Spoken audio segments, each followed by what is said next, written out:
Phillip Island, you've got that, they're going so quick down to that hairpin, and the field's so bunched up together. Sometimes you can get a bit of a concertina effect, and unfortunately incidents can't take place in that hairpin. But I have to agree though, I wouldn't be surprised if you see anyone trying to be eager or over optimistic into that hairpin on lap 1. And then, of course, you get this middle section of the racetrack, which has some very iconic corner names in them. I mean, you take a look at the likes of course, Hairpin. Don't forget Lukey Heights. A very sweeping middle portion of the track. Each corner a little bit slower than the last, and then up and over the rise. So the MG Hairpin, one of the most treacherous corners you can find on the circuit. And I'll tell you what, that angle does not do it justice, just how steep of a drop that is. Yeah, it's one of my favourite corners around Phillip Island, and it's when you nail that corner, it's so rewarding. But as the cars come around the final few corners, safety cars just about to come in, and it looks like we'll be on the way. So it's going to be a team of CRC Movano Corsa machines that are going to be set to get this race started off. The pace car pulls down the pit road. They slow the field up to 55 miles per hour. Now all we have to do is wait for that green flag. So the qualifying race, 10 minutes long, getting set to kick things off. It's Hawken on pole, tagged on in second, and we come around to that front straightaway up to the DRS boards that mark the restart zone. And as soon as they hit the boards, there is a launch for the 75 car that triggers Brandon Hawken. We are green flag racing here from Phillip Island. Yeah, as they come across the line now, heading down to turn 1, doing corner, and it looks like it looks like everyone's being sensible at the moment. It's all heading to turn 1 and then heading down to turn 2. That one left-hander is everyone's been sensible at the moment. It's all been relatively clean so far from what I can see, and so far so good. Brandon Hawken, the pole setter, running a bit too wide. That allows him, he's going to poke his nose in that triple machine, trying to push his way up to that second place. But Hawken is going to have the line advantage coming into the Honda Hairpin, and Chapman cannot get clear. Hawken breaks a bit earlier though and lets Chapman have that position. So down through the Honda Hairpin, still no really anti-dive bombs up on the brakes. Everybody's still clean through this first series of corners. Yep, Chapman up into second now, and Brandon Hawken didn't really get the start that he wanted, but he's still in third place at the moment. And with the field being so close at the moment, look out for some slipstreaming battles and maybe position changes on that home straight. But further back in the pack, we've got a change of position at the moment. It looks like Mattia Herman's under a bit of attack from the 85 car of Bruno Almeida. Almeida's going to put himself up now into that 10th position and is going to try to get a run on Florian Hohen as well. That'll be the battle for 9th place. The German sim racing machine trying to fend off that 85 car, charging up just behind, trying to improve his standing further up in this race. It has been a relatively clean start, all things considered, and out of that final corner, it will be Marcelo Pagno to lead the opening lap, and it'll be a bump draft from Dave Chapman down that front straightaway instead of a look for position. Absolutely, and that's fun with these MX-5s as well. It's sometimes a battling away is not always the best thing to do, so drivers maybe try and work together, try and bump draft, or try and get away from the pack. But around Phillip Island, you can't really get away from anyone.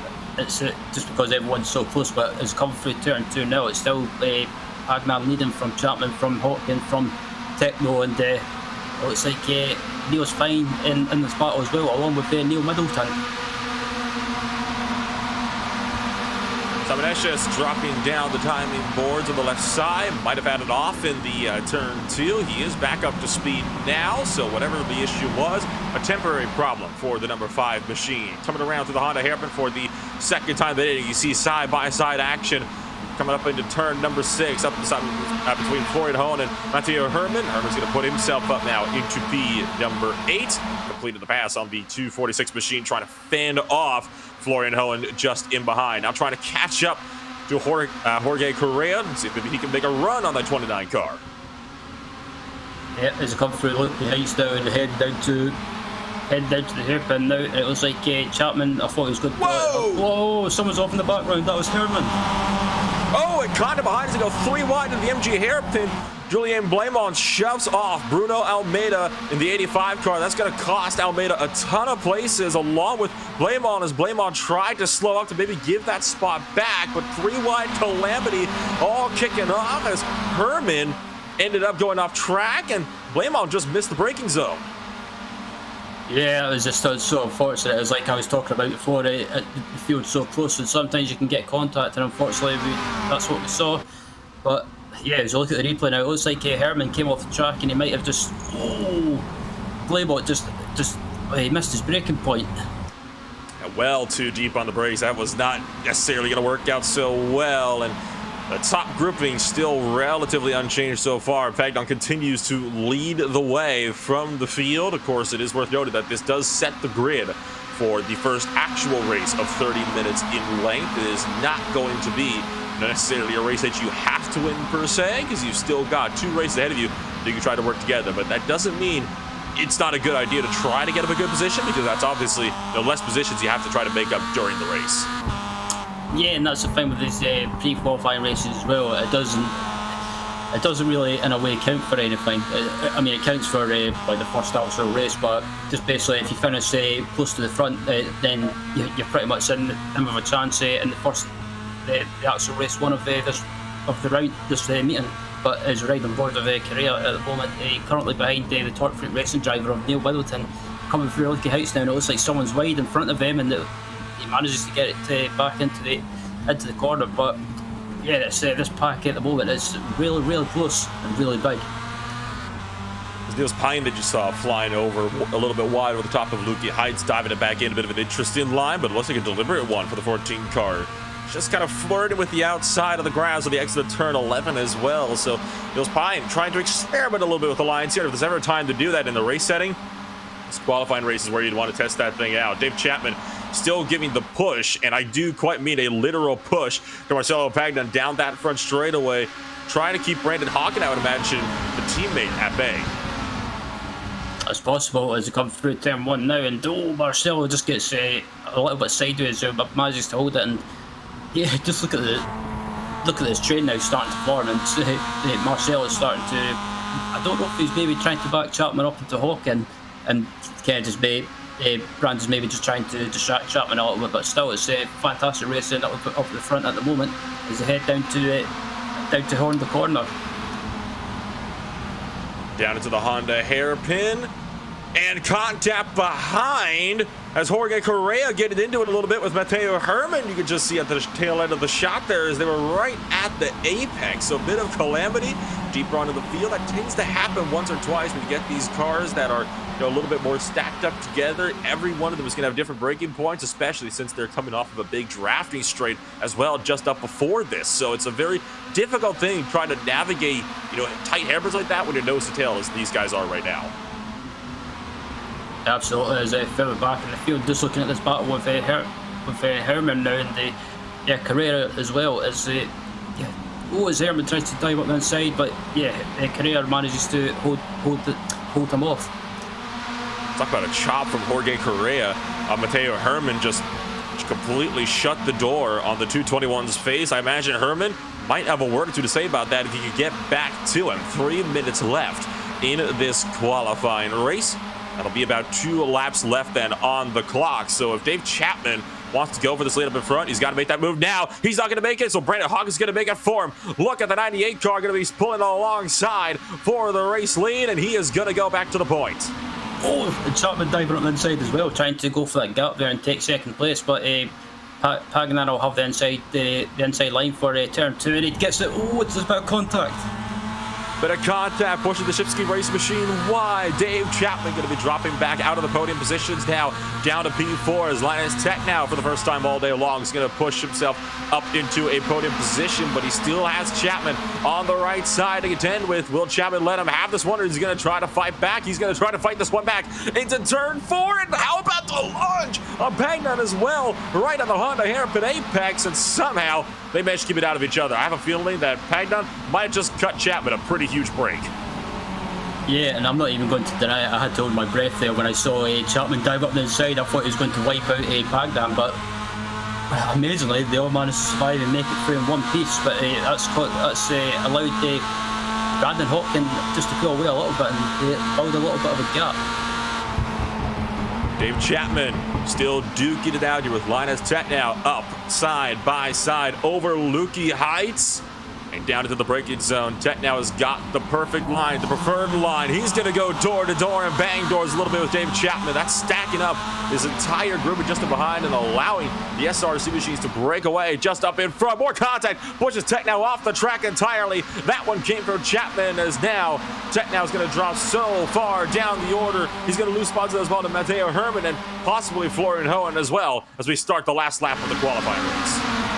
Yep, as the two teammates come across the line now, first and second, then I think they might just be happy to sit where they are and look further back as well. We've got the battle as well with Tech was trying not to lose too many positions, but at the moment I think he's just basically, I think he just needs to finish his race and hopefully try and have a good race one. And up in front, they're still battling as well. Niels Pine trying to fend off Neil Middleton for P number 4 at the moment. They had just gone side by side through turn number 2. They managed to hold it steady though, but I have a feeling Neil Middleton might have a word or two to say to Niels Pine about this if he can find his way back to that inside line. Might be a bit of an ask though. Middleton's gonna try for the lunge. Jorge Correa also going defensive, and Niels Pine goes off course. A mistake of his own doing. The 14 car comes back on, nearly wipes out the 25 of Hans Pullmans.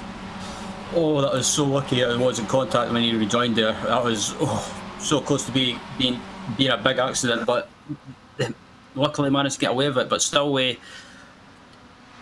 this field's starting to just split up ever so slightly. But as watching the race leader Brandon Hawkin coming through Lucky Heights now with teammate Pagnan right behind them, these two, it looks like might just be more than happy to sit where they are. As it looks like Pagnan, I thought he was going to throttle the inside there, but I think they're just going to get it to the line.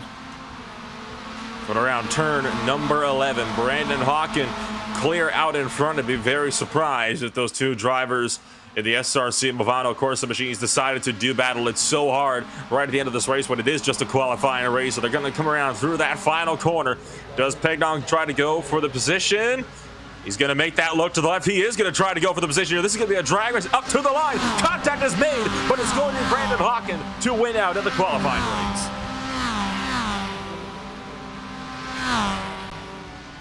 A wild finish there then in just the qualifying race, let alone the actual race proper. I mean, that was just a 10-minute qualifying stint, and they were beating and banging all over the field trying to pick up these positions. So an insane finish, I think, to say the very least. Just waiting now on the final driver to come across the start-finish line, and we'll get set to kick things off and do it all over again for race number 1, a 30-minute stint kind of in just a few moments. Let's take a look at the post-race results from this qualifying race. Brandon Hawkin will be starting on pole position from the qualifying race. He'll be a bit further down with, of course, the inverted grid. Marcelo Pagnon is going to be in second place, and it's going to be so we're going to go straight to that starting grid. Simon Erpelding is going to be on pole position with Hans Pullmans in second.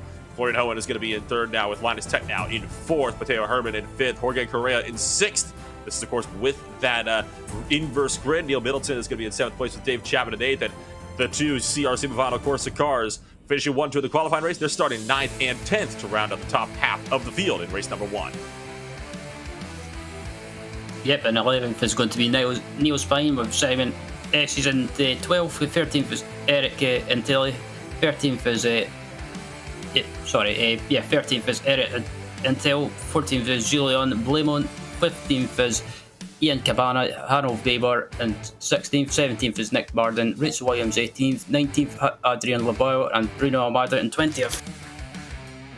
So that is the starting grid now for race number 1 after an intense 10-minute dogfight in the qualifying race. We get set to do it for 30 minutes more. So Simon Erpelding is going to be out there now on the pole position. Hans Pullmans, like we mentioned, up there in second.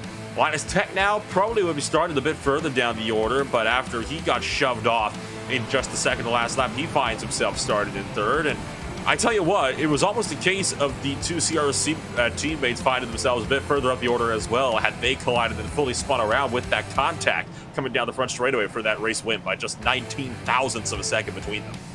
Yeah, absolutely. I think it was just a bit of both of them having a bit of fun, just giving each other a slight nudge across the line, but nothing major.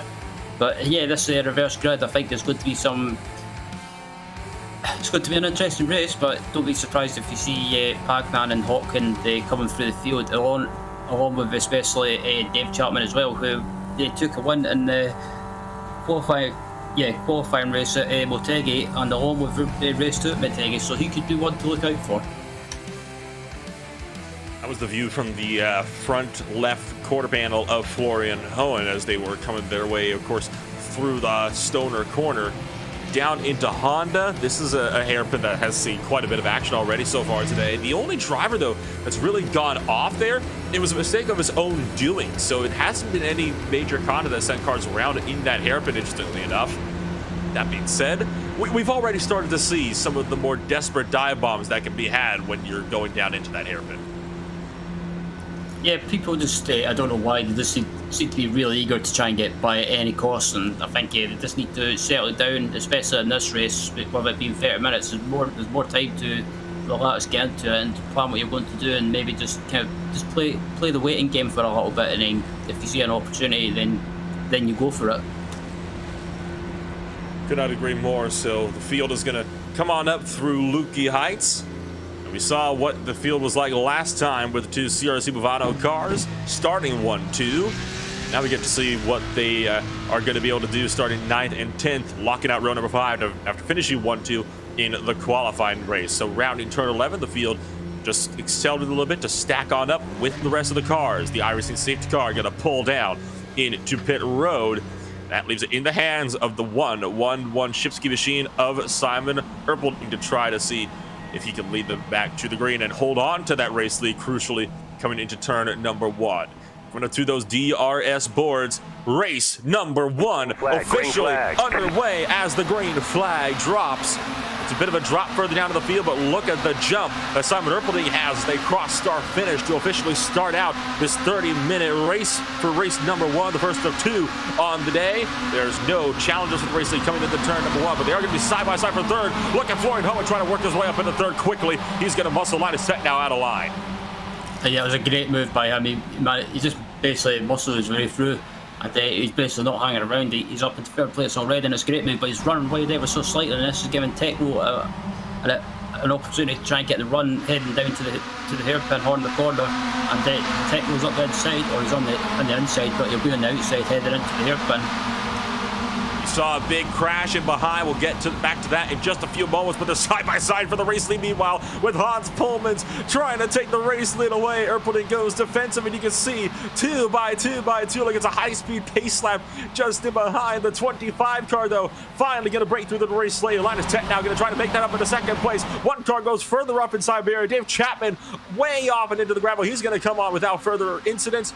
So far, it's a 4-car breakaway up at the front, still side by side with Erpelding trying to hang on to whatever spots he can. And it's Linus Tech now being given a push all the way through Hayshed by Matteo Herman. They're going to single file it out just in time up through Luki Heights. Look out, though, as Florian Hohen going to run over Erpelding. And that's going to be a big crash at the MG Hairpin. 4-5 cars all going off. Oh, that was a major accident. Everyone was just going flying everywhere, and I don't know who started that, but if you get an opportunity, it might be worth looking at the replay to see what caused that massive incident. But back up at the front, we've still got this battle for the lead going on, and Matteo Herman is up to third place already at the end of lap 1. And now the look is going to come from Linus Tech now, trying to gun for the race lead with all the competition behind, effectively neutralized as a result of that, with the front pack very much split apart. It's going to be 3 wide for the lead for Big Bo and Matteo Herman. Thought about it, decided to back out and tuck back in line. That's going to mean Hans Pullman will drop from the lead all the way back to third place potentially, and he's going to back out from turn 2 as Herman shuts the door. Yeah, great move yet again from Herman. He's absolutely flying at the moment, and in front of him, the next car in front of him is Linus Techno, and I don't think Linus will let him by that easily. And another crash from the back. Rachel Williams getting into it, this time with Adrian LeBauer. So it is a absolutely calamity-filled start to race number 1. The first 30-minute full race on the day of the qualifying race was so clean. But I think the drama of the inverse grids is certainly kind of sparking a lot of these bigger incidents. And from the back, Niels Pine trying to fend off the Movano drivers just in behind, swinging wide through Siberia. Here comes Pagna trying to get a charge. He's been working good with Brandon Hawkins so far as they try to work their way up further through the field. And we're going to take a look now at some of these lap 1 incidents. This was the one with Julien Blamont just getting into it there, and both cars going to get spun around. That was through the southern loop. And of course, you have this big mess that happened. This was coming around for the main portion of the field. That was Dave Chapman that ended up spinning off and into the gravel. The big crash came all the way up into MG Hairpin with Jorge Correa. And right up in front, you saw the Shipsky machine getting turned sideways, and everybody just stacked up behind them. Yeah, and that's basically just caused a bottleneck effect, and everyone just went flying off. And yeah, as you see there, floor end just got basically punted into the hairpin, and everyone's going off, including the tournament racing driver of Neil Middleton as well, had to take a point in accident. But look at another replay as well. Ritson Williams just got basically barsed off by her Shipsky teammate, nonetheless. That is bad news. The Shipsky racing crew getting into it with their own teammate right there. The contact between the 777 and the 111 machine. And then, of course, poor Hadrian Leboire just getting caught up as a result. And then we had another incident with Niels Pine getting spun around by his own at the top of the MG hairpin. So, like I said, it has been an attrition-filled first couple of laps here. Absolutely, and I think that incident with Niels there, it might have just been a case of maybe cold tyres, or maybe just carried too much speed and lost the rear end, and unfortunately, like you saw, he just went round. But back to live pictures, looking at the front, Herman has got into the lead now. He's got by technical, and I think if technical could stay in that slipstream for as long as possible, he could possibly be the one to give Herman a challenge. But as we look at the replay coming across the line now, and he got the slipstream heading down to turn 1, and I think it looks like he's got the move done just before they enter turn 1. Yeah, he did. Linus Tech now backed off out of that one, recognized it was probably not the wise maneuver to do battle all the way through turn 1, because he's going to have the chance to get him back on this front straightaway. Look just behind, Hans Pullmans is running a little bit wide, and Pullmans has got a chance to potentially go for the race. So he started up in second place, and as a result of all of this calamity that's been going on in front of them, could potentially have that chance to go for the race lead. And potential more problems with the number 5 car, Simon Esches this time. Saw him just coming out onto the track with a little bit of gravel being spat up behind him. It's a bit of an interesting one there, and you can now see the draft train starting to snake down that front straightaway, and it is your race leader trying to fend off Linus Tech now. They're going to go with the bump draft. Yeah, just trying to work together with Matteo Herman heading into turn 1. But yeah, that's just allowed Hans Pullmans to close back up in these guys. So 3-car battle for the lead at the moment. Ryder on board with Hans Pullmans, and I think he might just be happy to sit here at the moment and just see what happens. We've still got basically 24 minutes left in this race. But as you see in the background now, you've got the two teammates, Pagnan and Hawkins, starting to work together to try and close this pack, close the pack down in front of them. And don't discount those SRC Movano cars just yet. They are still within a shout with 24 minutes left to go. They could easily still rocket up and take a race win away for one of these drivers up in front. And that would be crucial in race number 1, considering, of course, don't forget, race 2 also inverts all drivers on the grid. So you win this race, you're starting from the tail end of the field in race number 2. Yeah, starting at the tail of the field as well, especially at a series like this. Getting through the pack's going to be pretty difficult, but when you've got the likes of Herman and Chapman and Hawkins and Pagnan as well, they can get through the field quickly, no problem, just with the experience they've got with this car. But as we watch this battle going on as well, it's the field is starting to spread out ever so slightly. As looking at Eric Antilli in 8th place at the moment. Just lost the spot up to Dave Chapman in the battle for 7th and 8th place. So the Shipsky racing crew trying to see if they can maybe recover on lost ground. And up in front, the battle rages on for the race lead. Tech now thinking about the inside for turn 1. Opts not to go for it. Hans Pullman's also debating if he wants to make that look for 2nd place. But all 3 of these drivers decided to be nice and calm and keeping it in line. Now, I think they're trying to see if they can break away from the Movano crew just in behind, but the problem is they're not being able to do that, because you'll look at where CRC Movano is at the moment with Pagnan and Hawken. They're not entering the shot. It's about to be a 5-car battle for the race lead. Yeah, absolutely, and I was going to say as well, the top 3 here are just holding each other up, I think, and unfortunately that's allowing Pagnan and Hawken to close up to them and make it a 5-car battle for the lead.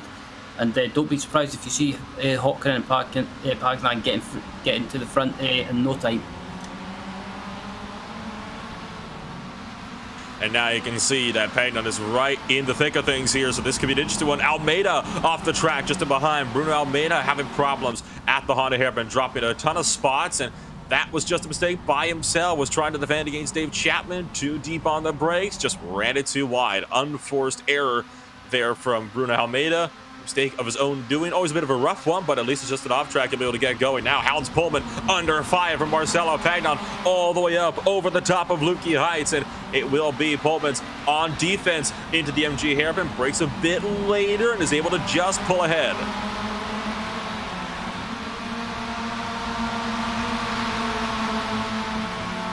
Potentially not for long though. If Marcelo Pagnon can get back to him on the exit of turn 11, I have a feeling that those Movano cars are going to want to start working their way back up. They're starting to lose a bit of ground up to the top two, and they desperately need that draft if they want to keep themselves up there. Brendan Hawken trying to see if that 98 car could maybe follow his teammate through. Pagnon pulls alongside Hans Pullman to the battle for P3, blitzing down into turn number 1 for the 6th time here in race 1, squeezing in on Pagnon as Hans Pullman trying to split the Movano drivers, and that's honestly is probably going to work for him as Pagnon is now up in the 3rd. Yep, so Pagnon 3rd, and I think excuse me, yeah, his teammate Hawken will be up into P4 just in a few moments time, I think, because it looks like Hawken's got the run on Pullman's heading down to the Honda Hairpin, and I think Hawken might dive up the inside, and no, actually decides against it.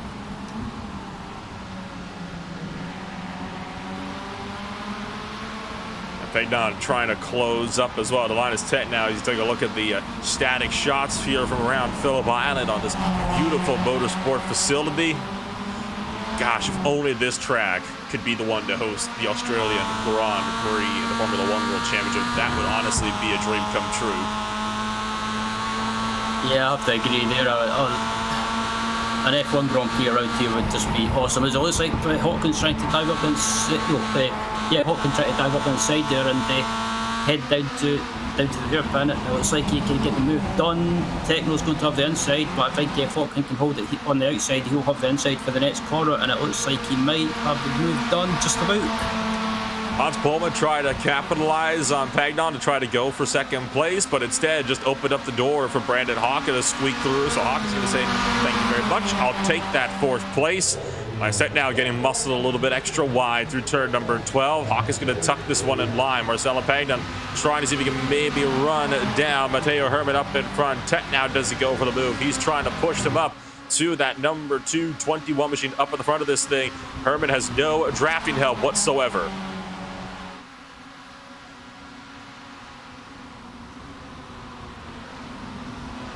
See Hans Pullman taking a bit of a wider arc into turn number 2. Potentially trying to capitalize and regain lost ground, but he's going to push a bit too wide and just clips that grass on the exit of turn number 2. Gets away with it that time around, but you go out there too wide. We've seen it before. That can wreak havoc on your race if you happen to be on those grass curbings under braking. Yeah, from my experience around there, if you get ever so close to that part of the track, your race can go horribly wrong. But his ride on board with Pullman's at the moment having a great race in 5th place, and he hasn't dropped off as much as I thought he would. He's doing well to stay with his leading pack, and at the moment I think he might just be in the box seat if anything happens to any of these front runners. Pagnon's looking to the right. Could potentially have a run on Matteo Herman here, but I'd be very surprised if it went for it anywhere before that front straightaway. That has been the most reliable place to get a pass done, is up into turn number 1. As you see, Pullman's trying to carry as much speed as possible out through Lukey Heights, down for that MG Hairpin, but now out of turn number 11. It'll be up now to Marcelo Pagnon to decide, does he want to pull alongside and try to take away the race lead? Or does he opt to stick this one in line now that he's right up with him and can go for that move at any time? He's going to go for it.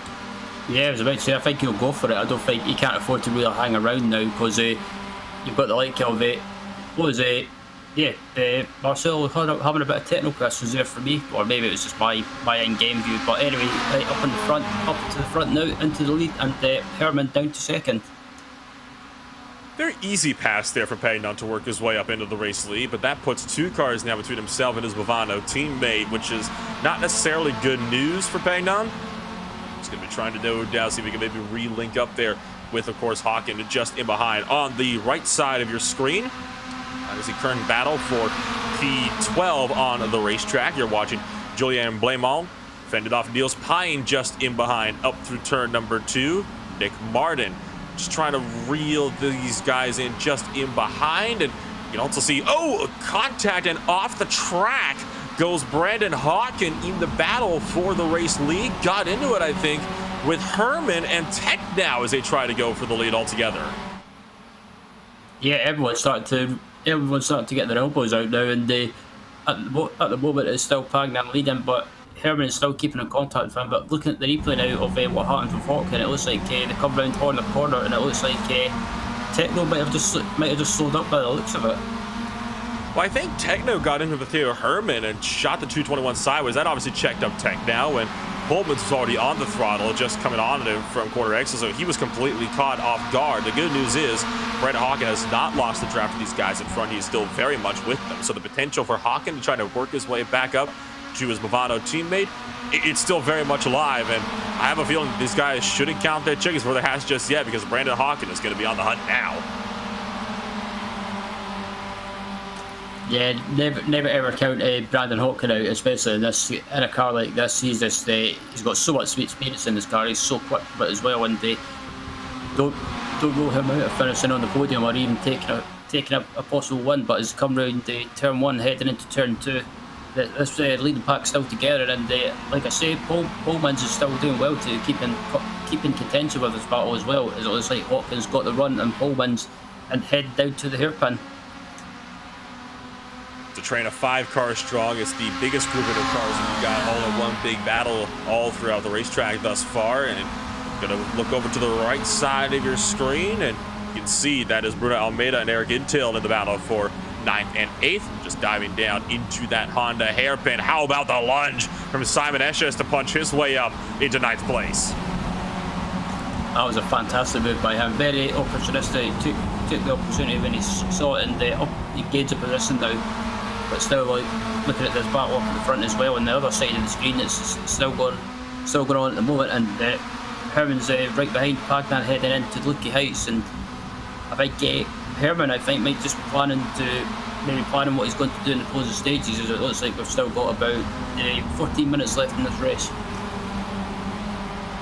Coming up to 14 minutes will be about that when they cross the line, this time by on lap number 9. The racing has honestly been just it's been amazing to watch so far throughout the entirety of this race. This is an estimated 8 laps left on the clock, so we're just past halfway in this race now. 30-minute venture around Phillip Island. This is just the first time we're doing this, though. Don't forget, you've got, of course, round number 2 coming on up here in just a little while. You saw the look there from Hans Pullman trying to look around Linus Tech now. Tech now, though, blocked off the run, and instead gets the push from Hans Pullman into turn 1.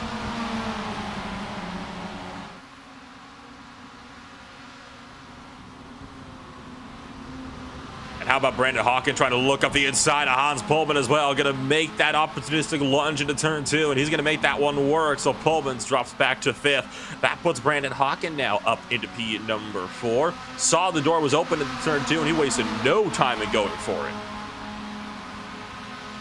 Yeah, absolutely. He saw the opportunity and took it, and Hawken into P4 now. And I don't think he'll waste any time with Linus Techno as well. If he gets an opportunity, he'll probably, if he gets a run on the home straight, he'll take it and try and gain fair position. But Pullman's again just behind his lead pack now, and I think he might fall away a little bit, but not too much, I think. But as you see in the background there, you've got Dave Chapman just slowly closing him down.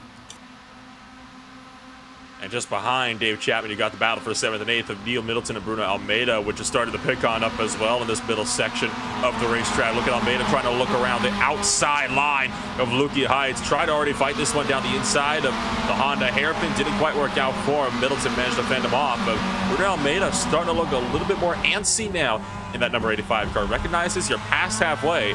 Got to start to make these moves now. You cannot afford to wait too long. Simon Esches realizes this. Number 5 car has been slowly gaining time so far throughout this race, and in fact, Eric Intil losing ground on the back of this grouping as well. So it's going to be this 3-car battle here, I believe, for about 7th place here.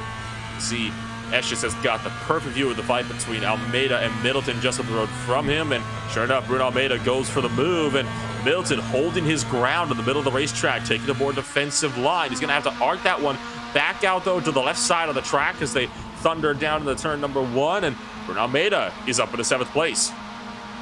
Yeah, great move, and Middleton, he tried to hold him off, but he had no luck, and the rider on board with Middleton as well. I think if he can get a great run here on the exit of turn 2, he might be able to get a slipstream and get a run heading down to the Honda Hairpin. He's getting close in the slipstream, Almeida trying to go inside to defend. He tries to go for it, and Middleton's got the run, but he can't go anywhere, so he's going to have to go on the outside and maybe try and do a crossover and try and...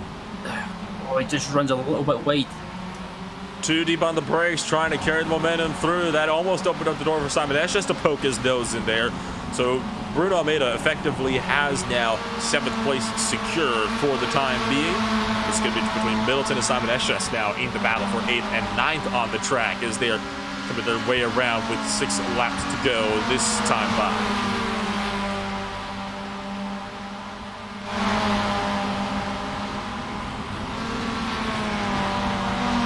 Battles we've seen so far today, despite all the attrition that we saw in the opening 2 or 3 laps, the battles we got remaining have still been absolute thrills to watch. I mean, just like always in the Club Cup, it is excitement and action from start to finish. You couldn't ask for much more from a field of 20 Global Mazda MX-5 Cup cars duking their way around one of the most famous racing facilities in all of Australia. Indeed, there's such a fantastic track. I think it doesn't seem to, in real life anyway, I don't think it seems to get used that much, but what's the shame because it's a fantastic facility and track, but it looks like Neil Middleton's just about to lose another position. Simon Esches has got the run heading down to turn 1, and it looks like he can get Esches get up the side. I don't think he can. I think Middleton's going to hold it on the outside heading into turn 2. Manages to hold that position, but Neil Middleton effectively under fire the moment you take a look even further back.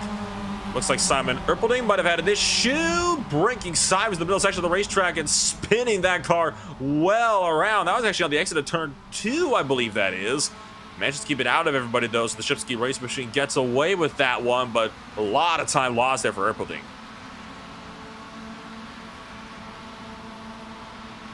Back down to the 14th place, and he's effectively going to stay there. I was trying to run down Nick Martin in the battle for P13. That didn't end up going anywhere, though, as a result of that big spin.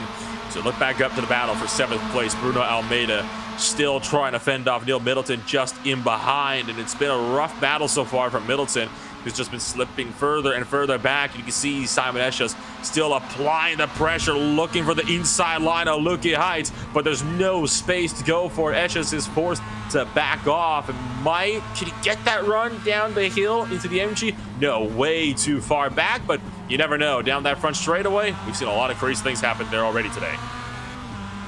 Absolutely, as it looks like, excuse me, Esches got a good exit on the hairpin, and it looks like he's getting closer and closer to Middleton. I think if he can get a good exit here onto the home straight, he might be able to get a slipstream from Middleton, but Middleton's got another car in front of him, which is Almeida, to take a slipstream from, so Esches is kind of on the back foot here. Middleton going to look to the right side, or the left side, excuse me, Bruno Almeida. Does Esches try to make it 3 wide? No, it does not. He backs out, but look at Middleton trying to fight the outside line the long way around turn number 1. Bruno Almeida is now on the back foot. He's got to try to carry the momentum all the way around the southern loop, but it's not going to happen. Neil Middleton pushes his way back up into P number 7, and here comes Simon Esches now trying to capitalize on a slow moving Bruno Almeida. As a result of that battle, Mike tried to look his way up in a P8 into Honda. He's going to go for it. And backs out in the last possible second. Bruno Almeida going to be staying in P8 for now. Neil Middleton, though, effectively holding 7th.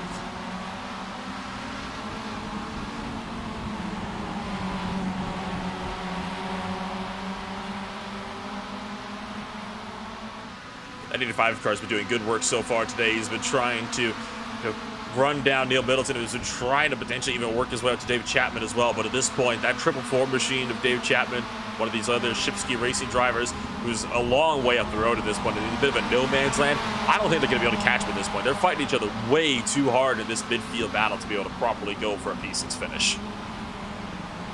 Yeah, I think this will pretty much be a battle for P7 and P8 at the moment. So it looks like Almeida's got a great run heading onto the final corner before the home straight, and I think if Almeida could stay in that slipstream and get a good exit, I think he could make a run on Middleton heading down the Gardner straight. And it looks like Almeida's going to pull out for the slipstream and try and make a move, but actually it goes back into the slipstream and actually does a bit of bump drafting. You saw on the left side a bit of a green blip pop up. Brandon Hawkin worked his way up into P3. Got that draft pass complete on Linus Tech now. But there's going to be no further moves in position just yet. Neil Middleton still holding strong with Bruno Almeida down in 8th place. Almeida might be trying to set Middleton up here for later on in the race. There's only one way to find out if that's going to be the case, though, and that is to, of course, wait to see how this race plays out further on into this race finish. It's still a long way to go. You look up for the battle for the race lead, still 5 cars strong. A bit of a lockup from Marcelo Pagnon in that front car, and that will kind of throw some smoke up into the face of Matteo Hairpin, but so far there's been no issues that have come about this sort of thing. We've been seeing those lockups be very, very common so far throughout today's race, and thus far it hasn't appeared to cause any major issues just yet. But that being said, there's still a lot of racing left to go on today. Yeah, absolutely, and this this leading pack still close together, but it's still a 4-car battle going on, and the Bowman's is just falling back a little bit. So I think it's just maybe not as quick as these guys, but still at the moment, actually, I say that again, he's close right up on the braking. So Pullman's is maybe just thinking about what he's going to do, or if these any of these guys get caught up, he'll be able to pick up a few positions. So it's coming around the final corners there. It's still Pagnan leading from Hairpin and Hawkin at the moment. And looking to go side by side in the battle for 7th place as well. Take a look at that on the right side of your screen. Bruno Almeida looking for the left side of Neil Middleton, and is going to get that run out of the final corner, blitzing down the front straightaway. Up in front, Matteo Hairpin goes defensive, and he will go for the race lead. So Hairpin is up into the front. Marcelo Pagnon down to 2nd place, but now he's linked up finally with his Movano teammate. They lap Rachel Williams along the outside line. Middleton, meanwhile, fends up Bruno Almeida in the battle for 7th and 8th as well. Almeida not able to make the look, tries to dive it up the inside of turn 2, but that doesn't go anywhere. Yep, so Hairpin to the lead now, and there's battle for the P7 still going on at the moment, and Middleton still leading that battle, but Almeida is under attack from Erses now, so heading down to the hairpin. It looks like Almeida's goes to the inside line to defend, and Erses can't really do anything. He's maybe trying, I thought he was going to try and go up the inside or up on the outside and maybe try and do a bit of a switchback, but it decides against it. An estimated 2.5 laps left on the clock. It'll be probably 2 to go when we get around to the line, and these guys are still having to deal with some lap traffic in the battle for the race. So you can see them kind of ducking and darting their way around these slow-moving drivers on the left and right who are trying to just keep out of the way at this point and try to just salvage whatever positions they can get. And you can see that battle for P1 having a good run. Is that Rachel Williams that I just saw off track coming down through Luque Heights into MG? Looks like it was, but she'll get back on with no further incidents. So the battle for the race lead will be able to continue with 3.5 minutes left to go. Coming around the final corner now, back onto the home straight, and it's still Hairpin leading, but I think Pagnan's got the run. I think Pagnan's going to go down. He's going to go on the outside and try and attempt to move into turn 1. If he can hold it on the outside, this will be a fantastic move. Hairpin backs off a little bit, and that allows Pagnon to fully clear just barely down in the turn number 1, and Hairpin going to tuck back in line. Brandon Hawkin gives him the space he needs to get back into line. Brandon Hawkin wants to try to secure a CRC Movano 1-2 finish here on the day. This will definitely be big news for them, especially since they are going to be trying to work big time on overtaking Dave Chapman. Shifty Race Machine. There was only 4 points separating Chapman and Hawkin coming into today's race for the points lead. How about Brandon Hawkin trying to fight the outside line? They're going to go 3 wide for the race lead through the Honda Hairpin. 3 wide for 2nd place now as Marcelo Pagnon pulls ahead, and Brandon Hawkin going to be managing to fend off Matteo Hairpin just behind him.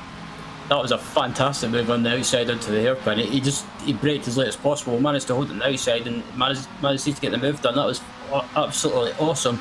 But Hairpin got the run on Hawkin now, and I think don't be surprised if you see Pagda maybe just backing off slightly to try and help Hawk him with the slipstream.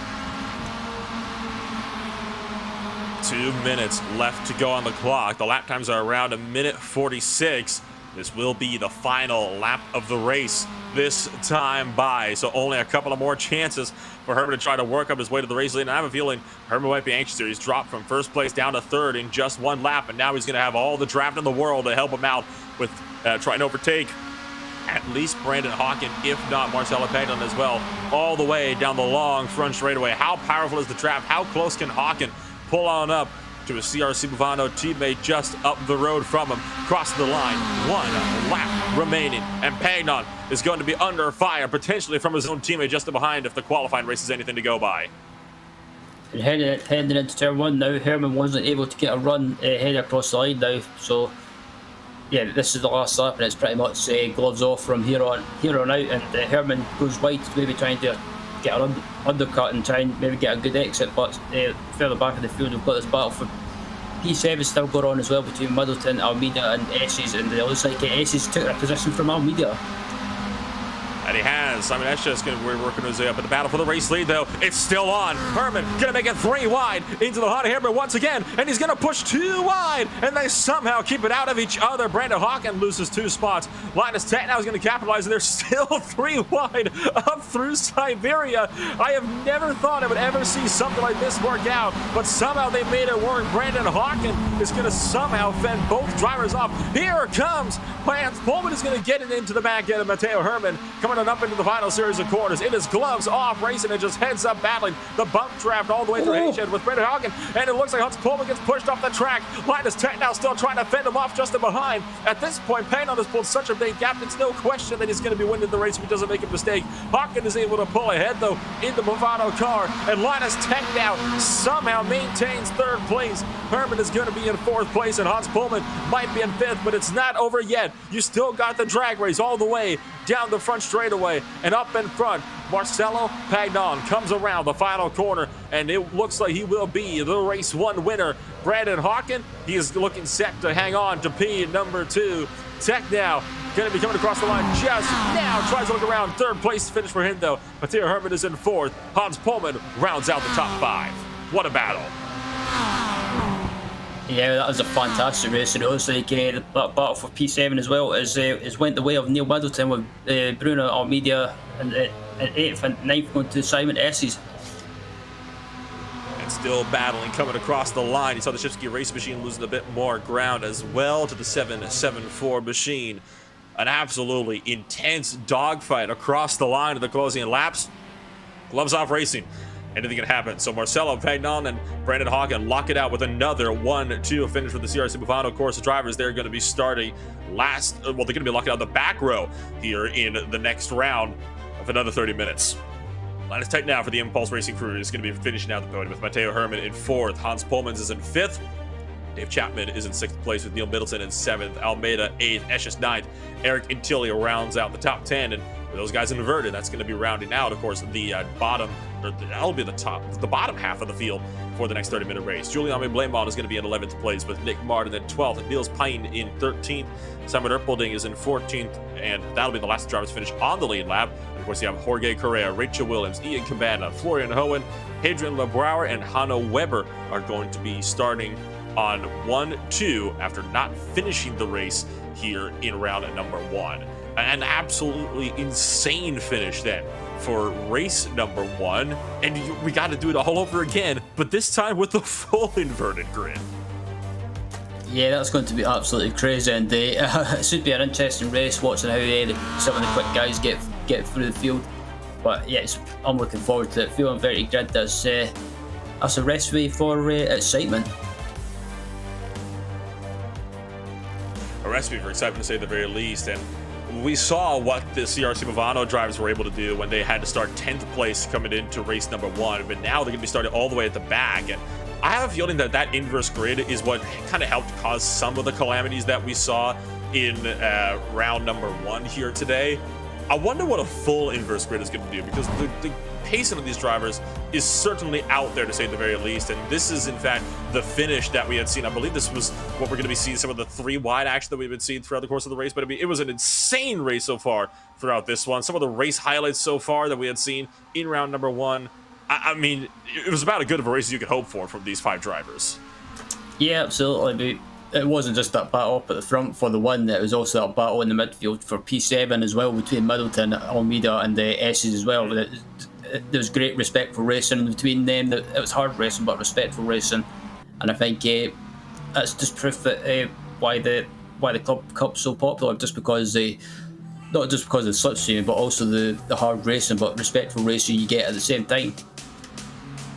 It's an easy car to pick up and learn as well. It's one of those cars that just about everybody can pick up, and you can learn to drive without too much effort. It's and honestly a thrilling thing to drive, especially if you can get it in a good group of drivers as well. The race can be absolutely insane, and this is honestly why I love series like this so much. It's proof that you do not need to have blazing fast cars, the fastest in the world, to have an exciting race. You can have, these absolutely thrilling races with just a few small cars with just a couple hundred horsepower. It is absolutely insane the type of entertainment you can get with club cars like these ones. Absolutely, that's the thing as well. You don't really, when it comes to the setup, you don't really have to do anything, and there's not really a lot that you need to set up. It's kind of just like you can just make some minor changes and off you go. But as we look at the battle weight, looking back at the battle for the lead as well, you've the likes of Hawken, Pagnan, Hairpin, Pullman's as well. I have to say, Pullman's had a good race as well. It was great to see him up there challenging for the win. He had a great race indeed. I think it's worth saying at the very least. It's a shame he couldn't be up there and actually get that race when he ended up finishing 5th place. He was down to 2nd place. The biggest driver, the biggest mover so far in that race had actually been Bruno Almeida. Started well down the order, and he actually finished at 8th place. I hope he started in 13th now. And here you can see some of the more intense last lap action. There you can see Hans Holman right in the back. Just got into a tiny bit with Linus Tech now. That thankfully didn't result in any further incidents. But look at the 221 car that was just pushing Hawken around, and then Holman was getting shoved onto the grass. I mean, it was just insane battling on the final lap. Absolutely, and that's the thing as well. I have to say, it was a great drive as well by the 2 teammates of Pagnan and Hawken. They managed to, I think they were working together to get through the field. And looking back at heading into the last lap, looking at Hawken, he got the run on Techno, head down to turn 1, and he gets up inside. And it's one of those corners that you're up the inside, but you can also hold the outside as well if you can carry enough momentum. And Hawken took advantage of that too. He got the move done, and yeah, I think that moment into the hairpin on the last lap was the first hairpin anyway, was absolutely amazing. I'm surprised that there wasn't any contact between the leading runners. Oh, you and me both, but I'm not complaining that there wasn't any kind of contact. It was, a thrilling run, and like I said, we get to do it all over again. Another 30 minutes coming on up for round number 2. Tell you what, that's going to really help CRC Movano, of course, in their championships, trying to see if they can maybe topple Shipsky Racing from the top of the boards. Of course, Chapman came into this race 4 points up from Brandon Hawken, but I have a feeling that with that poor showing in race number 1, that puts Brandon Hawken now potentially as a new points leader, which is something we'll definitely, hopefully, be able to talk to him a little bit more about later on tonight. But warm-up has wrapped up now for race number 2, and we get set to do it all over again for another 30 minutes. So let's take a rundown for your starting grid for race number 2 on the day. It is Hanno Weber that started out on pole position after he did not finish race number 1. Adrian Lebauer starts beside him on the front row. Florian Hohen is going to be in 3rd place, with Ian Cabana down in 4th. Rachel Williams is up in 5th place after she made contact with a Shipsky Racing teammate. Jorge Correa is down in 6th place. That puts Simon Erpelding down in 7th place, with Niels Pine in 8th.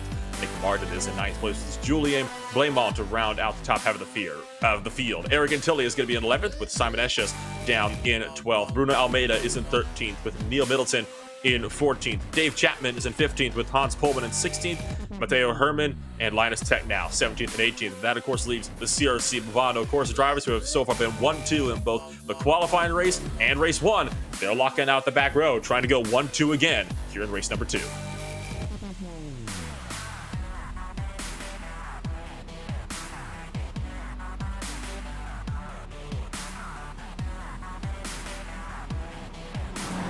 Yep, there's yeah, in the middle of the warm-up lap at the moment. I think this will be. I'm looking forward to this race just because it's a full reverse grid basically, and you see drivers up at the front that you don't normally see, and I think how they're going to handle the pressure is going to be the question. You've got the likes of Florian Horn who's a decent driver as well.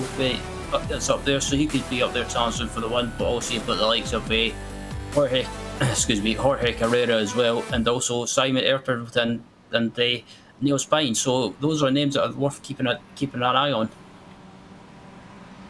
I think the one big point we have to keep our eyes on as well in this opening round, the Honda Hairpin.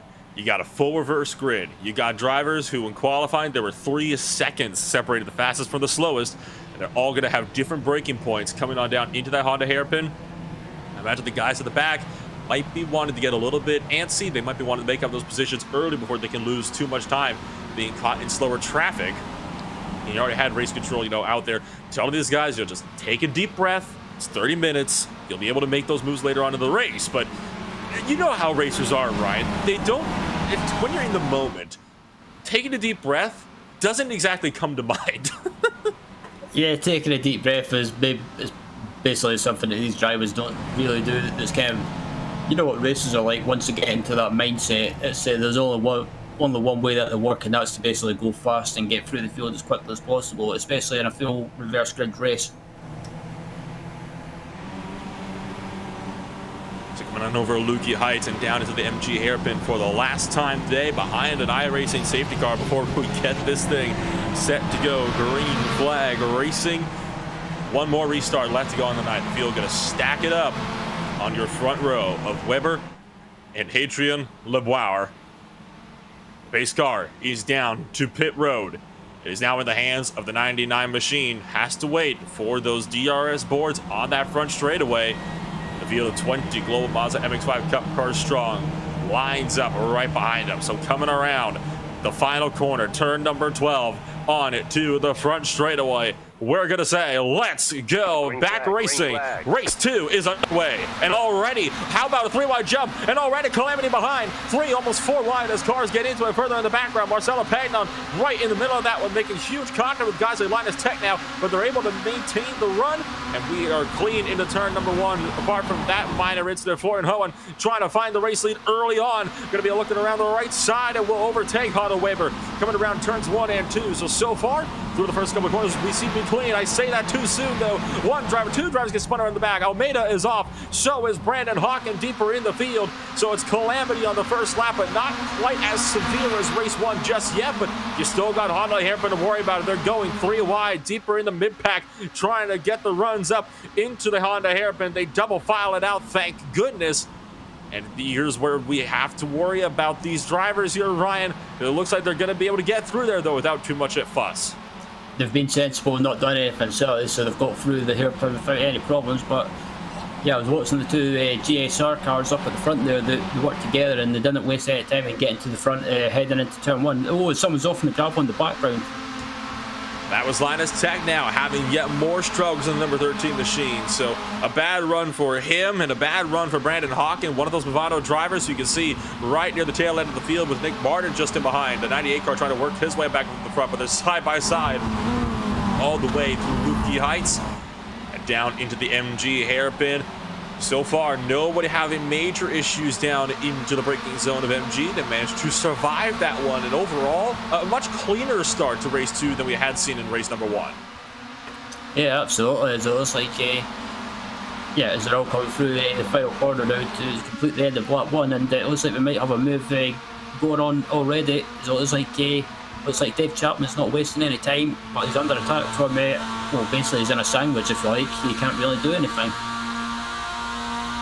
Got Blamont just in behind. We're riding on board with the nose of the number 36 car, and look at the lunge for Chapman to carry the momentum around the outside line. And now Blamont's going to follow suit. 1 car off into the grass behind him. That was Ian Cabana. He gets on without any further incidents. Hanna Weber pushing towards the outside of the racetrack, though. That opens up the door for Simon Esches. The battles are going on all throughout the track. Look at this horse-tested cars deeper in the field. This is Matteo Herman trying to make a pass on Ian Cabana. You can see everybody scrapping away just in behind. You've got the race 1 winner, Marcelo Pagnon, just in behind, just caught in a sandwich here of cars. He's going to be trying to make it 3 wide with Middleton and Williams into turn number 4. He managed to survive that, though, and somehow we managed to escape that one with nobody going off track.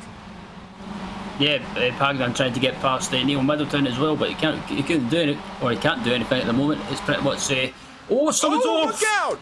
Oh, and Ian Cabana takes out a couple of drivers, and somehow Pagnon avoids all of the cars, saw the gap, and he swept through instantly. Wanted nothing of that. Ian Cabana going to take the tow back to pit road. And somehow Pagnon can thank his lucky stars for that one, because that was luck that he managed to find his way out of that one. Take another look at this one. That is Cabana off the track, cuts back to the left, and that was Pagnon that just managed to dice through on the right-hand side. Yeah, I bet Pagnon would have had a bit of basically a bit of what come up anyway, having to avoid that accident, because he was right behind Middleton when it happened, and amazingly I managed to avoid getting caught in that incident. But back up at the front, we've still got this battle. Oh, I thought it was the league battle, but anyway, we've got this battle going on at the moment, and the league battle up at the front, it looks like second place is just about to change hands by the looks of it, and it looks like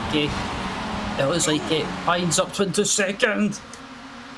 And they make door-to-door contact through turn 1, but they keep it steady, and Pines going to be pushing hard, trying to overtake second position on Jorge Correa. Correa drops back to third. Look out as Boirer just gets off the track in the 84 car just behind this grouping. He's going to lose a handful of spots, but comes back on with no further issues. So he's going to drop back into the hands of Matteo Hairpin, who was up there battling for the lead in race number 1.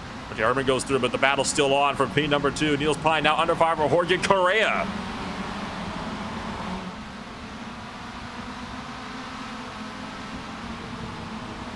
So an intense little fight here for P number 2, and this is not even with the guys that were up there battling for the win in race number 1. That might come a little bit further in the race. And look at the position changes so far. How about Chapman?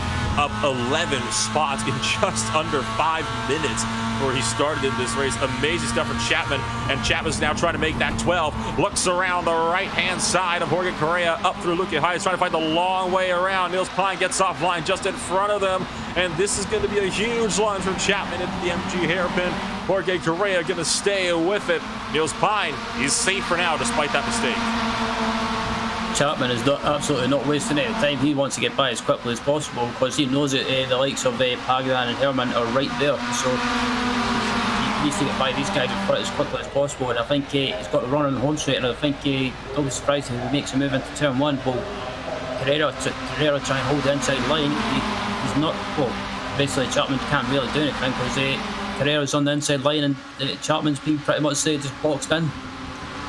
And the battle's going to be on for the race lead. Jorge Correa picks up P number 2, and he's trying to make it first place as well. Florian Hohen is going to go through a huge bump from Jorge Correa into turn number 2. Pine pushing wide, forcing Chapman offline, but he's going to get into it just barely.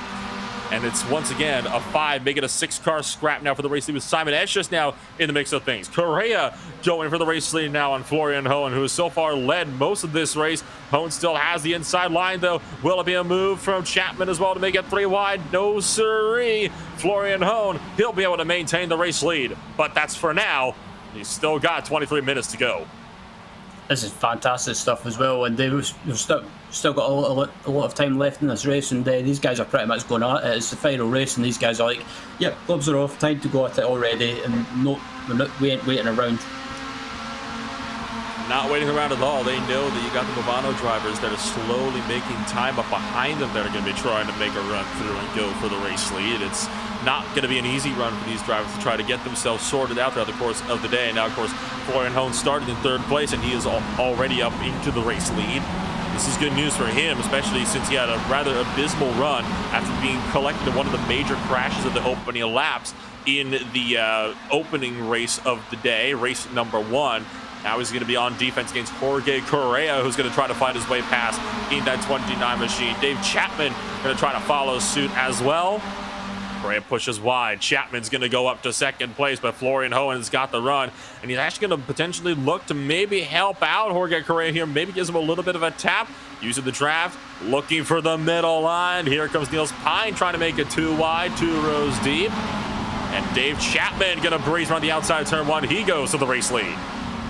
Oh, it was a fantastic move by Chapman. He carried so much momentum on the outside. He managed to hold it, and he managed to get the move done on the outside and take the lead. So don't be surprised if you see Chapman pull away here now. But yeah, fantastic stuff for this leading pack at the moment. And the two GSR cars trying to work together to get by Correa at the moment, heading down to the Honda Hairpin. It looks like one of them might be able to get up inside. Oh boy! Oh, and big contact for the race lead. Hohen with the dive bomb nudges Chapman wide. Definite contact was made there. Niels Pine gonna breeze through up into second place, but Chapman's got the inside of Siberia. That's gonna allow the 4-4-4 machine to maintain feed number 2 for now. Jorge Correa was in the race lead at the top of the lap. He is now dropped back down to 4th place, and look just in behind. That is the Movano drivers that have managed to find themselves up into the mix of things. So it is now an 8-car scrap for the race lead. How about the inside look as well? Chapman trying to go back to the race lead. Florian Hohen might try to once again dive bomb him into MG. That's exactly what he's going to try to do. And he can't get a big of a lunch line online. Look at Pine trying to fight the outside. Oh, there's been a few close moments in this battle. This battle up at the front, and Hodes came so close to having contact with Chapman and just trying to sneak his nose up the inside there. And I'm amazed that they've not had any contact. But as they come back around to complete another lap onto the Gardner straight, Hoden is trying to use a slipstream trying to get by, and his teammate, I think, is wanting a piece of the action. He's not even going to bother to help him. And Jorge Correa is going to make it too as well. Florian Hohen dropping back like a stone as Nils Pine is going to go to the race lead. Dave Chapman, nothing he can do about it. How about the crossover for Chapman, though, in the sprint down towards turn number 2? Can he actually carry the momentum around the outside line of turn 2? I'd be surprised if he could, but through the southern loop, almost making contact, and Nils Pine stays in front for the time being. And all of this has opened up the door for Marcelo Pagnon to try to throw his hat into the ring. Brandon Hawken is also there, going to go side by side with them and Simon Esches as well. The battle for the race lead, though, still raging on. Chapman looking for the inside. Pine defends, but here's the lunge from Chapman. He's going to make it anyway despite that defense run, and they're going to make more contact for the race lead now. And how about a lockup again for Florian Hohen all the way through Honda? Yeah, this is a fun. Contact. Oh. And now Esches gets spun in the background. Some more dramas further down the field. Matteo Herman got into him. Simon Esches got into it as well as he got forced out wide. But the battle's still raging on. Florian Hohen now trying to fend off Pagnon in the middle of the group lead here. And all of this, but Jorge Correa is trying to hold ground as well. Just up in 3rd place. This is the most exciting racing you can probably have in cars like these here at Phillip Island. And the lunge are deeper behind as Blamon tries to make his way down the inside of Brandon Hawken. Yeah, they're all squad one amongst themselves now, and it's pretty much, instead of working together, it's pretty much one of those every man for themselves moments. And yeah, the two GSR cars were going at it, and then didn't even help each other on the home straight the previous lap, and it's just I don't know what to say.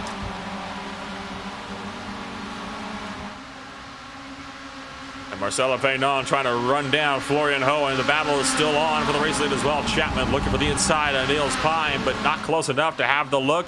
Jorge Correa maintains 3rd place. Pagnon trying to make the dive bomb work for Florian Hohen. Oh, Hohen goes off track. Meanwhile, Chapman goes back to the race lead in turn 2 as well. Everything is kicking off as the 246 machine way off and into the gravel. He will be losing out on this battle for the lead as well. He will not be a factor throughout the remainder of this race in the battle for the race lead. Dave Chapman maintaining the race lead. Here comes Niels Pine trying to fight this one the long way around the Honda Hairpin. Jorge Correa 3 wide up the inside for the race lead. Contact's made. Pine, though, somehow saves it, and he takes the race lead away. Oh, well, I've never seen 3 wide in the Honda Hairpin. That's the first for me anyway. But yeah, this is a great race, and rider on board with one of the contenders in this pack is Brandon Hawken, and yeah, the cool and collected Canadian, currently running in P5 behind his teammate Marcel Pagnon, and he's head up to Leaky Heights. And I think if I'm Brandon, I'll maybe just wait a little bit and plan what I'm going to do. I mean, we've still got 17 minutes and 50 seconds remaining in this race, so as we head down to the hairpin into the final 3 corners, it's been a fantastic battle anyway. And I thought Dave Chapman would have took the lead and just drove off into the distance. Brandon Hawken fending off Julien Blamont just in behind. Battle for 7th and 6th on the track. You can see them looking to go side by side for the lead again. Jorge Correa looking around the left side of Niels Pine. Does Dave Chapman want to have a word or two about this battle coming down to the turn number 1? He's going to stay with, looks like the 29 car here, and try to help him carry the around the outside line, but Pine much better on the inside, and Chapman's going to capitalize on that. And there is Marcelo Pagnon. You ride on board with the number 75 car. Look at how close he's getting to the back of the 29 car. He wants to go. He's not hanging around anymore. He basically wants to try and go for it. So does Brandon Hawkin, but Chapman is up into 2nd place now. And yeah, Correa is pretty much under attack now. He's on the outside, but he's on the inside, heading into the Honda hairpin, and he might be able to hold the position. But it looks like Pagnan is going to try and go around the outside and carry that momentum, and try and gain that 3rd position. And he's going to have the inside line now for Siberia. So let's the 29 car can fight the outside line, which he cannot. Marcelo Pagnon is going to go up into 3rd position. Now it's Brandon Hawkin that Jorge Correa has to worry about. Hawkin is going to be working hard to try to see if he can maybe get back past and stay linked up with his SRC Movano teammate. Look further behind as well. You see Herman and Blamont going side by side up into Lukey Heights as well, trying to duke it out for 7th and 6th. Herman goes up into P number 6. And what a battle we are seeing all the way throughout this field. I mean, it is at the moment 8 cars under a blanket for the race lead. And if they can fight it out this way, you might even have more coming up behind them. Race lead battle is on again. Niels Pine under fire. Dave Chapman is going to go to the point. Up the inside into the lead, but I don't think he'll be in the lead for long, because he'll be under attack from basically under attack from this pack behind him. They're going to go 3 wide. They might even go 3 wide. They might even try and go 4 wide. Pagnon is going to go 3 wide around the left-hand side down to the turn number 1. This will be a first for us on the day. Pagnon backs out of the last possible second, though. That allows Niels Pine to go up into the race lead, but Marcelo Pagnon's not to fight this yet. It's the bump and run, and that pushed the 14 car up into Dave Chapman. Yeah, that was a bit naughty from Marcelo, just being a bit too eager there, but with this pack being so close together, I'm not really surprised. But I just have I don't want it to happen, but I just feel there's going to be a minor incident at some point. Pagnon has to look for the left, but he can't do anything because look at Jorge Correa with the send down to the Honda hairpin around the outside line once again. Contact. Oh!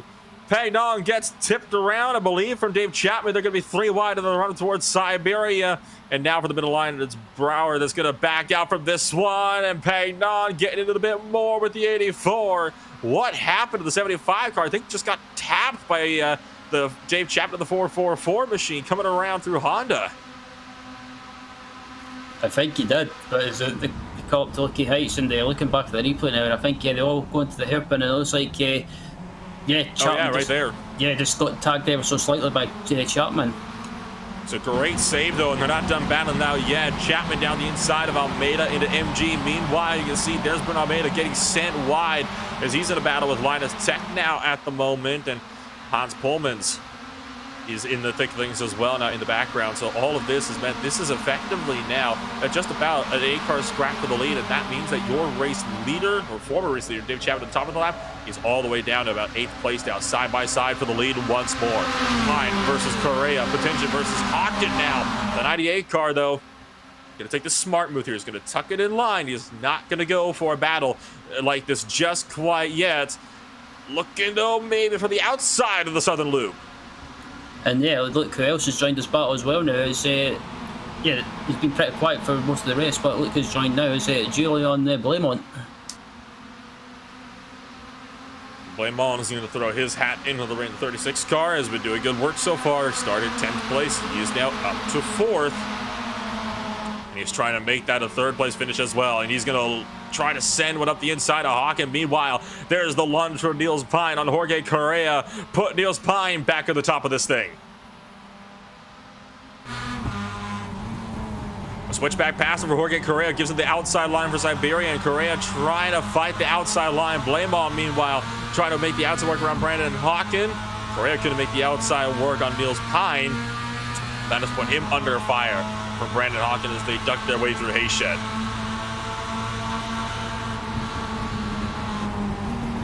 So every corner, they go side by side somewhere in this league group. You can never get away with it.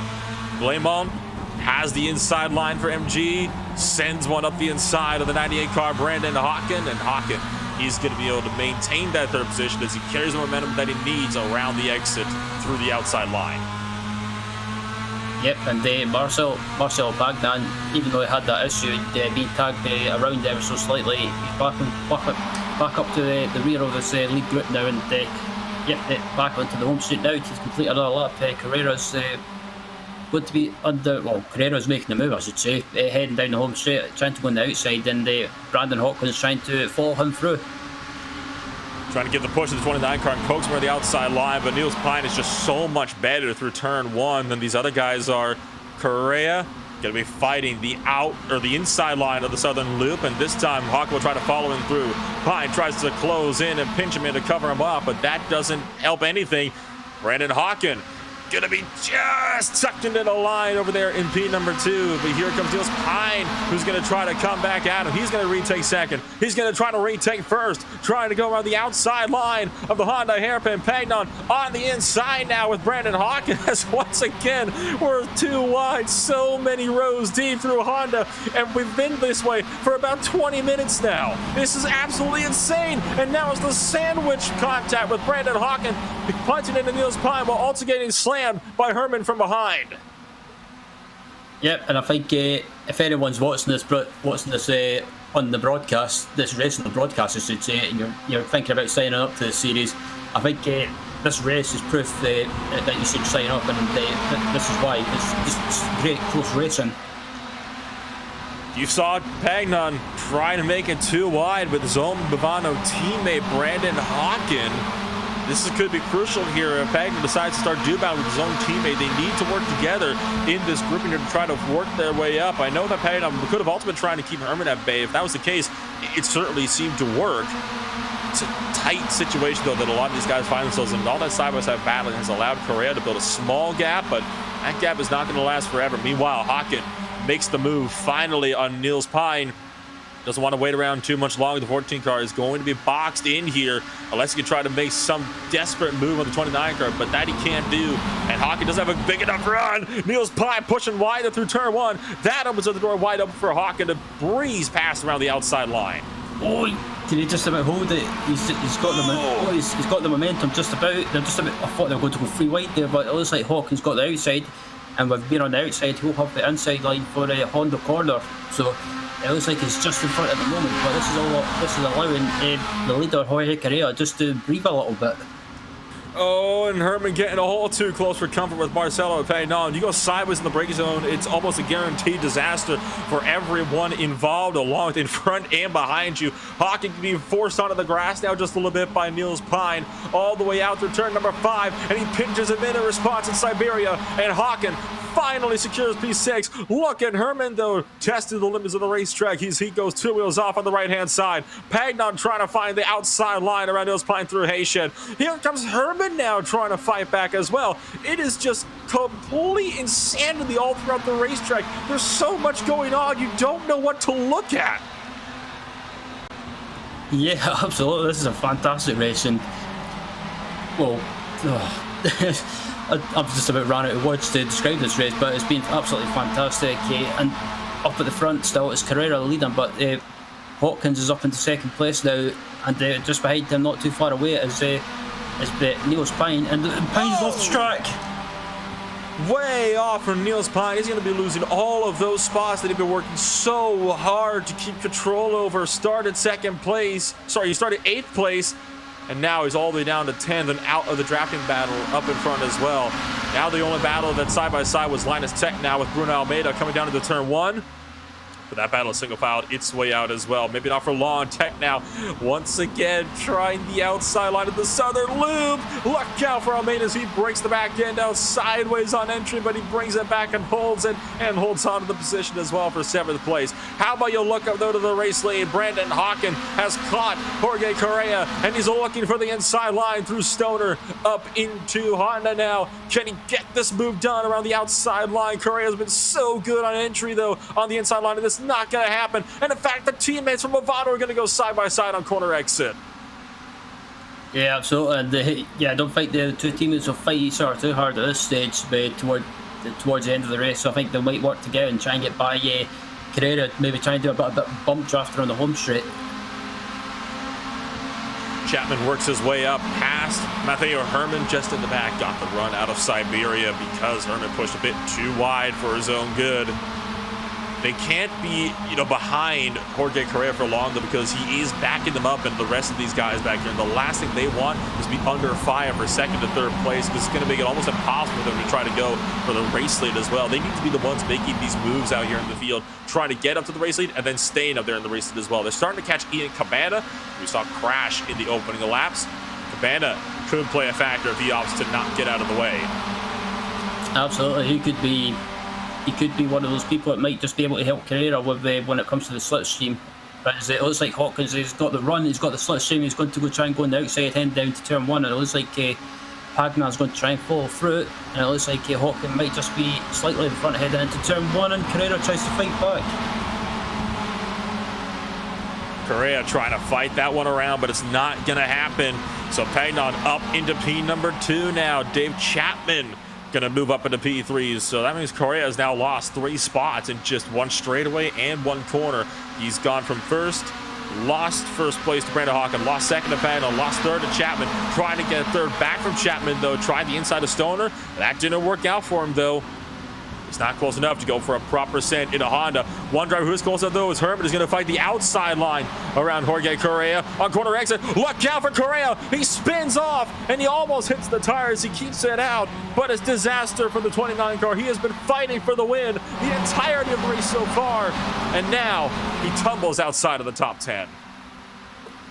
Oh, it was so unfortunate. It was great to see him up there challenging for the win and giving the quick guys a run for their money, but further back up at the front, they've still got this battle of it looks like Herman and Lemon and Almeida as well, and also we've got Linus Techno in the background as well. It's one more driver now that those guys with Milano cars up front are not going to have to worry about when you come around to that white flag lap. We have 5 minutes left on the clock, an estimated 3 laps remaining. This is when the gloves start to come off, and this is where it gets all sorts of intense. You can see further behind, the battle's still raging on outside of the top 10 as well, as they have been all day long. Simon Erpelding going at it with Adrian Leboire. And that's for the final spot now inside the top 10. And Erpelding so far has got a great head of steam on that number 84 car. How about 3 wide with Florian Hohen trying to look up the middle line, and he's going to make that one work. Florian Hohen saying, "Thank you very much. I will gladly take 2 for 2." Indeed, is ahead of turn one, and it looks like that was a brilliant bit of opportunistic driving there. He managed to gain 2 positions, and that was a great move. And Erpelding still has to work now getting past Adrian Lebrouwer. And that is the battle once again for what is 11th place at the moment. You've got Hohen up in 10th.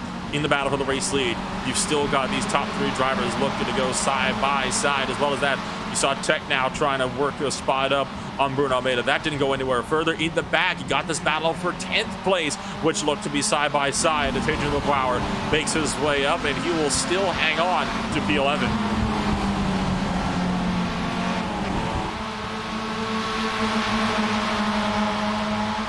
Four drivers all within a second of each other, and all trying to see if they could potentially go for a top 10 finish today. It would definitely be great news for them. What's going to be greater news, though, for the guys up front is if they can manage to get a few more crucial spots in those battles for spots inside the top 10 coming through MG. Dave Chapman, we're right on board with him now. He is still trying to see if he can maybe have anything for Marcelo Fagnon and Brandon Hawken. It's going to be 2 laps remaining, estimated this time by on the clock. Got just over 3 minutes to go at the line.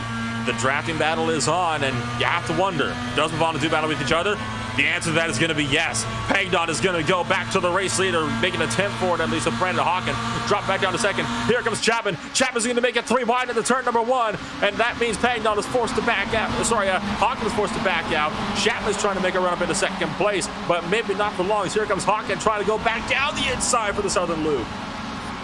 It's fantastic racing between these 3, and I think Chapman, he took the opportunity, he got the run, and you couldn't really back out of it. He just had to go for it and hope for the best. And luckily, all three of them managed to survive in one piece as they headed down to hold the corner. And it's still, well, the two teammates leading from Chapman, but not too far behind as well. We've got this other pack as well, where it's closing right back up.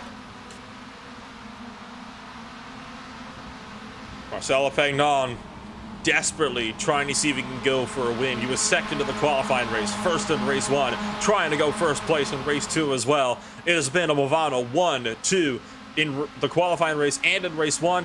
And will they be able to potentially find any kind of way to make it a 1-2 finish as well in race number 2? That would be the best possible day for the Movano crew. They've been doing so great so far throughout the course of the day, and of course, this would help Brandon Hawken in the championship that much more if he finishes up ahead of Dave Chapman. It's basically confirmed that at this point, he's going to be breaking ahead in the points lead coming out of today's race. That being said, should he have some kind of major incident and topple out in this final lap here, you never know. He could lose that lead very quickly. It quite possibly could. There's a coming back round now to complete it all up and getting close to the end of the race. I think white flag in the air, so this is the final lap, and this is basically the final lap and the final chance to try and win this race for either of these teammates, and even Chapman, as Chapman's going to the inside. Chapman's done waiting around. He's going to look down the inside, and he clears for turn number 2. Brandon Hawken, meanwhile, made the pass on Pagnon to go up into the race lead as well. Here comes Pagnon trying to fight back, and he's going to find the door opened up as Chapman slides a bit too wide, and that's going to force the 444 machine a bit too wide, almost into the dirt as he manages to hang on to that one. Pagnon now has to try to run down Brandon Hawken, who wants to go for another race win.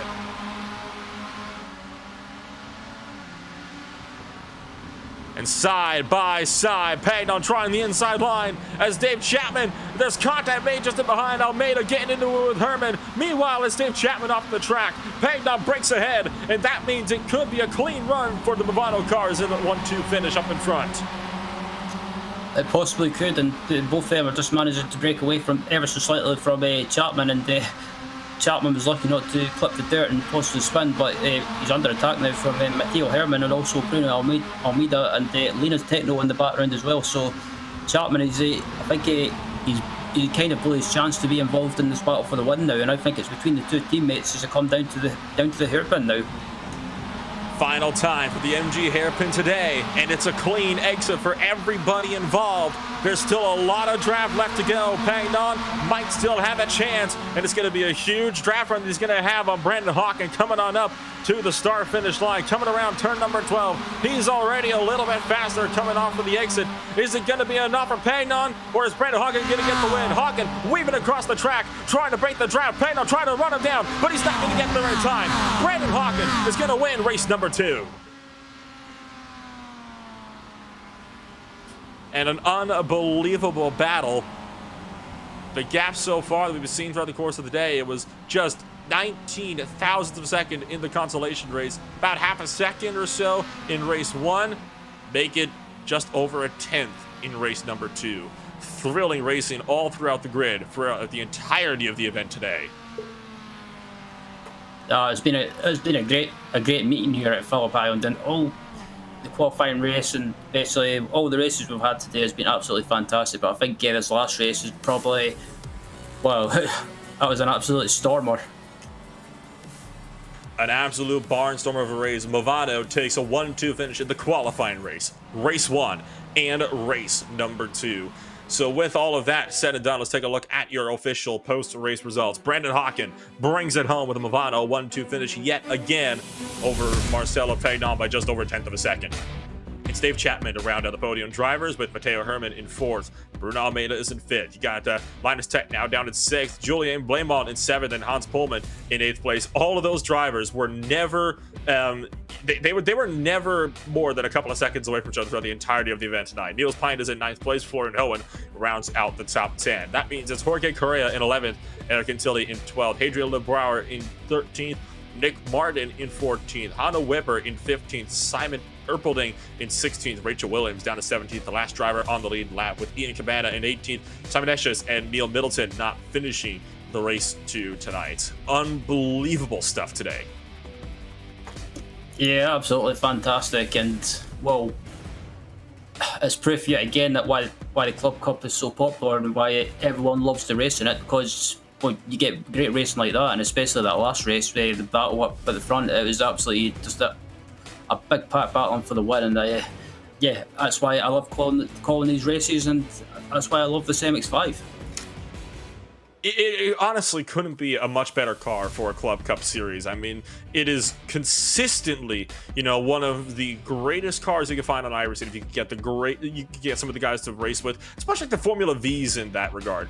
You can get a ton of great drivers, racing in this car, and it can be the most entertaining race in the world. Once again, you do not need to have a very fast car for it to be an entertaining race, and I think this race demonstrated that perfectly.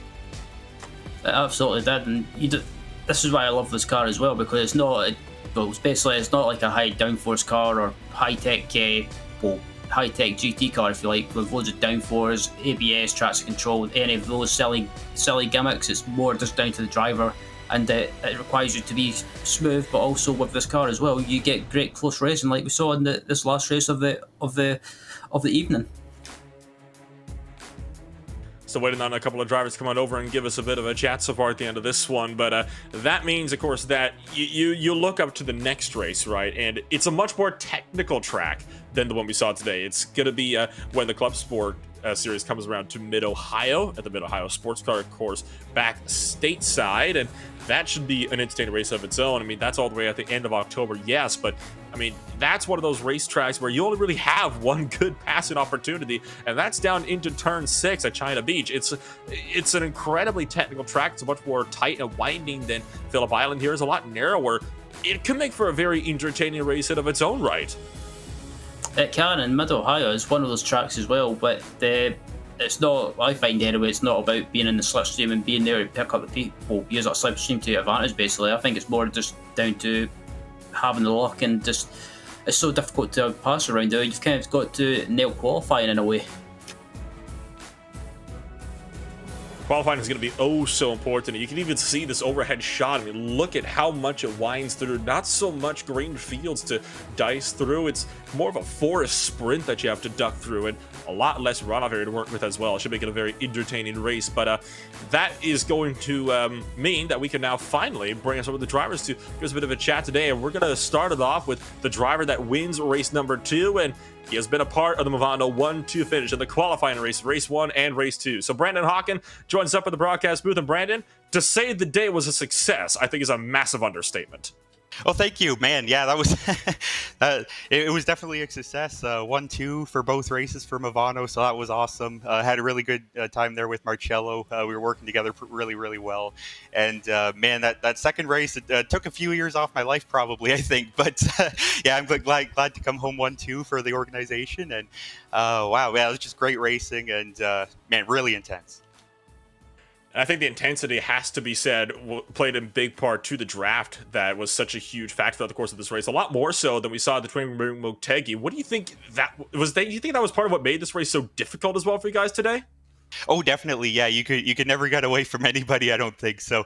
Yeah, like once you pass somebody, they got in their draft, and depending on who it was, they might try to pass, they might try to work with you. So it was yeah, really a game of like trying to know who to go with, or like who might make the move. And yeah, it was pretty unpredictable. We had about probably around 5 incidents in the second race where like it was like almost like we were almost like pretty much done. But man, we were able to get through it. And yeah, the first race too was like it was a lot calmer, but yeah, it was pretty much equally as intense coming towards the last lap. And yeah, like the long straightaway coming to the start-finish line, it's the perfect distance for the MX-5 to get the draft and make a move coming to the line. So yeah, you had to be really careful and not let the car behind get in within range to be able to make that pass. So yeah, man, there was a lot of stuff going on. It was pretty much like a NASCAR race out there, but maybe even more intense because yeah, no dirty air. It was you get like right behind somebody, they'd be able to make a move as soon as you get by them. So yeah, there was just a ton of stuff going on and a lot of stuff to process. With you finishing both races today up in front of Dave Chapman, that's pretty much confirmed that you're going to be taking the points lead away coming into Mid-Ohio. And with all of that considered, is it a safe bet to say you're going to be trying to go for a championship this season? I hope so. Yeah, I wanna be able to just do the best I can throughout the whole season, not to take too many risks, but still be able to contend for those podiums and wins, hopefully. And man, Dave does a great job. He's so much fun to race with, and yeah, had a great run with him there today too. So yeah, it's going to be a really exciting championship battle. We got Marcello in there too, and yeah, like a lot of guys, I think it's going to be a pretty intense battle for the championship, I think. So yeah, we'll see what we can do. Hopefully everything goes all right, and yeah, hopefully we can run for the championship. Big things looking up then for the Movano crew. Well, Brandon, it's been a pleasure to be able to talk to you up here in the booth, and hopefully we'll be able to talk to you plenty more times throughout the course of the season. Before we let you go, Emma, you'd like shout out for that number 8 SRC Movano Corsa machine. Oh, for sure. Yeah, I'd just like to thank, of course, all my teammates at SRC Movano Corsa, and yeah, Marcello was running with us for this series. So we had a really good time working together there, and yeah, I think. Yeah, we should be looking okay. So, yeah, we're just here to have fun and just do the best we can. And yeah, thank you guys in the broadcast booth, everybody watching, and IVRA for putting this thing on, because it's a ton of fun. And thank you, Brandon, for taking the time to come on up here and join us. Congratulations on a double podium and a race win today here at Phillip Island, and best of luck at the end of the month in Mid-Ohio. Thanks, guys. So that was Brandon Hawken bringing it home in a double 1-2 finish, second place in race 1 and first place in race 2 for the SRC Movano Corsa crew. Wait to see if we'll be able to get a couple of more guys in here to maybe we could give a bit of a chat to before the night is over. But you heard it best, right? He's looking like he might be wanting to go for that championship, and with the performance we saw tonight, I think it's definitely a serious possibility for them. It absolutely is, and Brandon's been around in the MX5 series or MX5 scene for a while now, and any league that I've watched him in, he's always been quick, he's always been right up there, and I think he's definitely up there as one of the candidates or contenders for this championship. He's going to be a serious contender indeed, and I don't think we can count out Dave Chapman just yet either. I mean, he didn't have the best of runs today. He finished 6th place in race number 1, but he managed to get a good run in race number 2 as well. Of course, don't forget out his CRC teammate as well, of Marcello Pagnon as well, who we've seen was a serious contender today as well. Now, he didn't have the best of run in the first round of Twin Remote Taggy. He's already down about 100 points out, but if he continues to have performance like this, he could almost certainly be able to wrap it on up before the season's end. Yep, absolutely. And Dave Chapman is one of those people. I think he'll be up there as well, challenging for the championship, and he's not afraid to. The thing I like about him is he's not afraid to have a go and make a move in places that you wouldn't normally see. So I think he'll be up there challenging for the championship as well. And I think this season, it'll be close between him, Marcello, and Brandon. It should be a very close run indeed between Marcello, Brandon, Dave, and potentially more. I mean, even Matteo Herman, he had a double 4th place finish today. So consistent points from 221. You get these types of drivers who are very consistent. They might not get race wins, Ryan, but they are able to maintain consistency throughout the season, and that's what helps them to get the race win. I mean, heck, that's how Matt Crafton won the, I think it was the 2018 Gander Outdoors Truck Series back then over stateside. I mean, you just got to have the consistency, and sometimes that's enough to win a championship. You don't always need race wins. Yeah, you absolutely don't, and that's the thing as well. Even it'll probably sound cliche, but even you can beat someone like a Keke Rosberg. You don't really need to win lots of races. You just got to get loads of podium finishes, pick up the points, and basically just be right up there. And hopefully you can win a championship like he did. But actually, he won a race won a race and won the championship with that. Certainly did, and well, we have to hope that consistency can definitely prevail for some of the CRC Movano guys so they can be up there fighting for a championship before the end of the season. Well, looks like that's going to be about all the time we're going to have for one day from the IVRA Club Cup Round 2 here at Phillip Island. What an absolutely intense race it was, and that intensity gets set to carry on out stateside in Mid-Ohio. I've been Phillip with Ryan Walker beside me in the commentary box. Hugo Luis is acting technical director down behind the cameras for tonight's race.